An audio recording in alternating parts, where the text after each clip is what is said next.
Referees, you need to stop doing this. You need to stop doing it right now.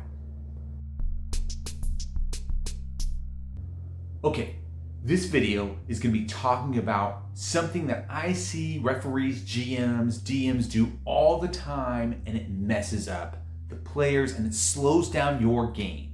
If you change this one thing, it's going to speed up your game, it's going to give your players so much more choice, and it's going to make the world even richer when you play. Here's what you need to do. The problem that I see all the time is that referees talk about this game world and they don't give enough information. They don't describe everything that's going on. Like, let me describe the bad and then I'll show you the good. Here's the bad. You walk into a room. That's it. They don't give you any more detail. It's just, okay, then the players have to ask, what's in the room? What's it look like? Is it made of stone? Is it made of wood? All of these other things.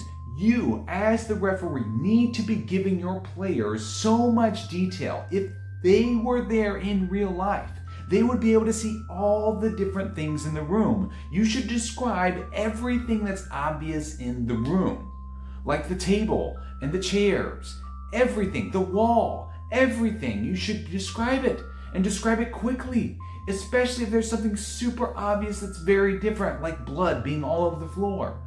You shouldn't have to wait for players to get into the room and then make a roll and succeed on that roll to realize that something really weird is happening in this room, like blood being all over the floor. Unless, for some reason, you have blood all over the floor in your games, which would be weird, but I guess you could do it.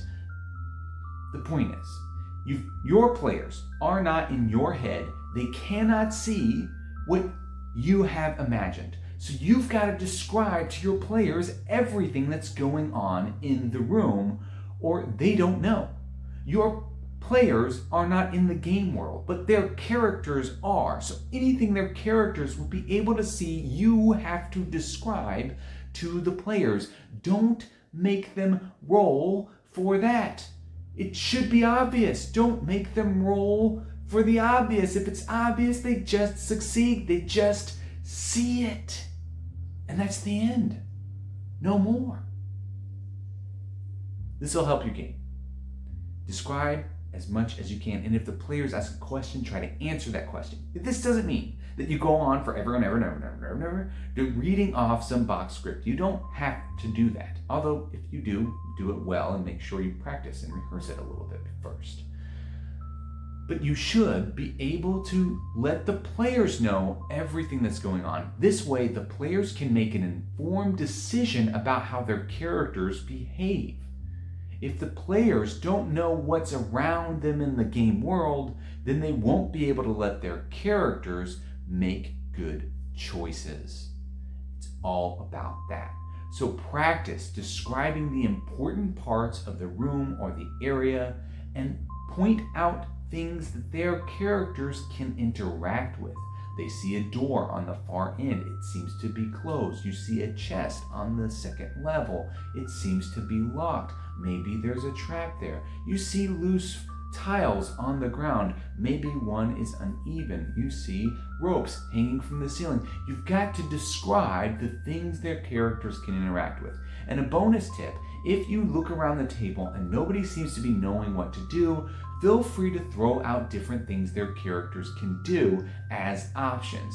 Now, obviously, they don't have to pick one of those. If they have another option, they could totally do that. But I often like to give my characters 2 or 3 different things that they can do if they seem to be like, well, I don't know what to do in this situation. Well, you could go check the door. You could check the chest. You could look at the tiles for the different stuff that's going on. You could check the rope out. So there's all these 3 different options. You could turn around and leave, right? They don't have to pick one, but it gives them something to gravitate toward.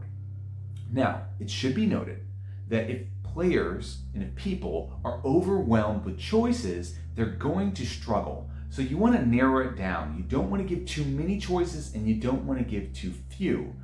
2 choices, if they're really, really important, you can give just 2 choices.